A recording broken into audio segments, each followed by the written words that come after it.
America Iran युद्ध का सबसे खौफनाक राउंड शुरू हो गया है, जहां अब अमेरिका ने ईरान पर बमबारी के साथ हॉर्मुज में हमले शुरू कर दिए हैं। ईरानी बंदरगाहों की नाकेबंदी तोड़ने की कोशिश कर रहे जहाजों को अमेरिका उड़ाने लगा है। ट्रंप ने ईरान के फीफैक्स परमाणु अड्डे को तबाह करके यूरेनियम छीन लेने की धमकी दे रखी है, जिससे भड़के ईरान ने अमेरिका को ग्राउंड ऑपरेशन में कुचल डालने का ऐलान किया है। ईरान के कमांडर दावा कर रहे हैं अगले 20 साल तक अमेरिका ये युद्ध जीत नहीं पाएगा, क्योंकि मुस्तबा के अंडरवर्ल्ड में जो जाएगा वो सलामत नहीं लौट पाएगा। देखिए,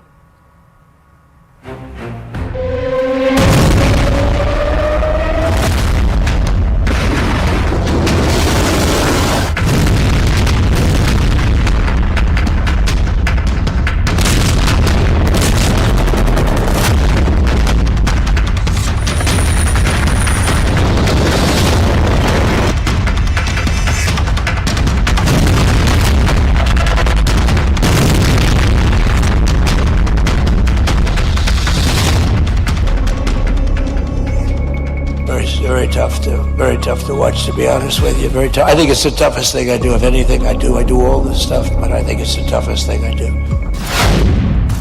22 जुलाई 2026, Marietta, Georgia, America.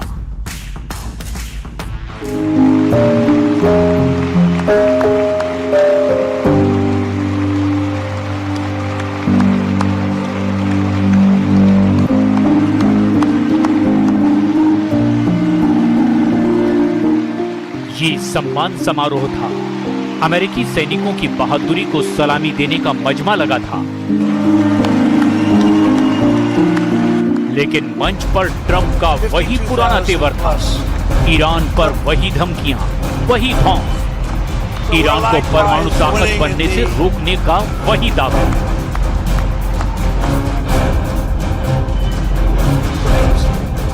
We don't need the Hormuz Strait, but we do it because we have to do it, because we cannot let Iran have a nuclear weapon. It's very simple. They're getting hit so hard, and they want to make a deal. But I say they're not ready to make a deal. Because every time they make a deal, they want to change it and everything. They're not ready. They'll be ready very soon.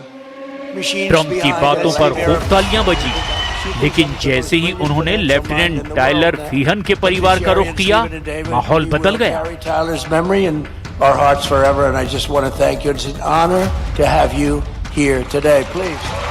तालियां बजा रहे Trump खुद emotional हो गए, क्योंकि Tyler फीहन की family फूट फूट कर रो रही थी।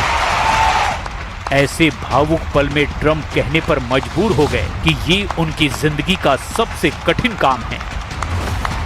Very tough to watch, to be honest with you. Very tough. I think it's the toughest thing I do. If anything I do all this stuff, but I think it's the toughest thing I do. But to Sherry and Stephen and David, we will carry Tyler's memory in our hearts forever. And I just want to thank you. It's an honor to have you here today. Please.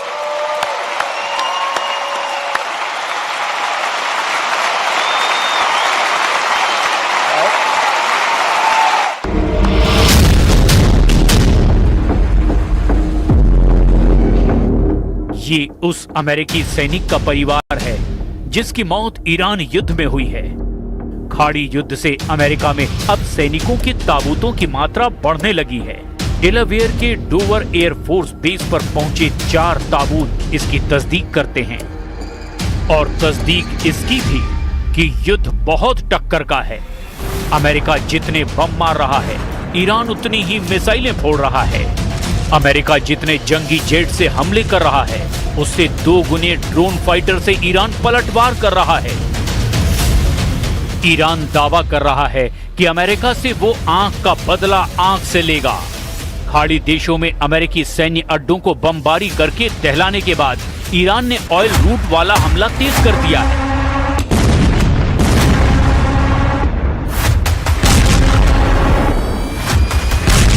Iran के नए war plan को Yemen के Houthi fighter अंजाम दे रहे हैं।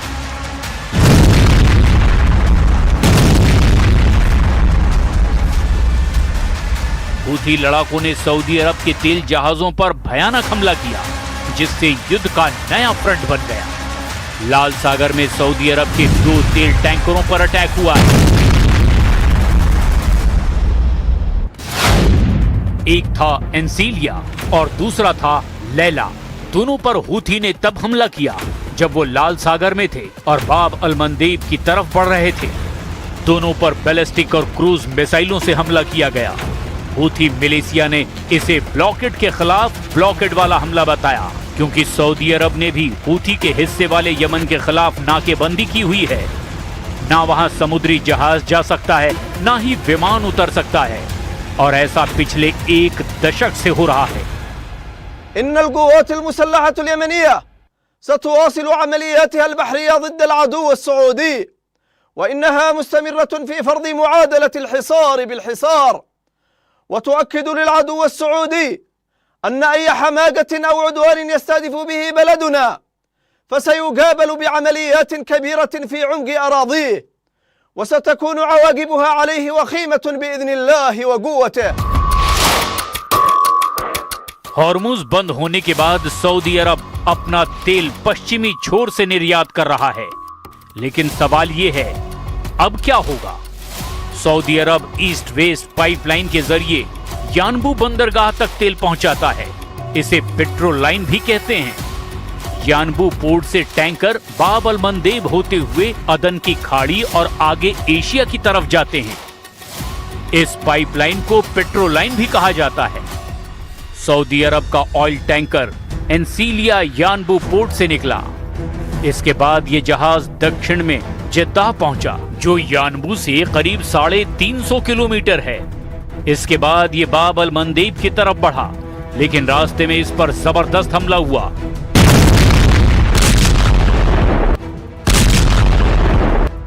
Donald Trump कह चुके हैं कि हूथी ने हमला किया तो वो उसे देख लेंगे। हूथी के हमलों के बाद क्या डोनाल्ड ट्रंप इस पूरे फ्रंट पर अपना एयरक्राफ्ट कैरियर भेजेंगे? क्योंकि हॉर्मुज़ के पास पहले से ही उनका एक कैरियर ऑपरेशन में शामिल है, और अब ये दूसरा वॉर जोन एक्टिव हो गया है, जिसके बाद लाल सागर के कई जहाजों ने अपना रास्ता बदल लिया है। इससे पहले जब ट्रंप ने carrier battle group USS Ford को इस इलाके में भेजा था, तब एंटी शिप हमलों के डर से उसे वापस भागना पड़ा था। बाद में बताया गया कि उस कैरियर में आग लग गई थी। इससे पहले फोर्ड कैरियर पर 5000 सैनिकों की जान सांसत में आ गई थी, लेकिन अब तो ईरान अमेरिका के 50,000 सैनिकों की जान के पीछे पड़ गया है। जिन सैनिकों को ट्रंप ने खाड़ी देशों में तैनात कर रखा है, सब के सब थ्रेट पर हैं। ईरानी सेना के टॉप प्रवक्ता ब्रिगेडियर जनरल अबुल फजल शेकरची ने कहा है कि अमेरिका ने वो हथियार इस्तेमाल किया है जो उसने तीसरे विश्व युद्ध के लिए तैयार किया है, लेकिन अमेरिका इस जंग में ईरान के खिलाफ नाकाम हो गया है और अब नुकसान की बारी अमेरिका की है। ईरानी संसद के स्पीकर कालीबाफ की ट्रंप के नाम नई धमकी यही इशारा कर रही है।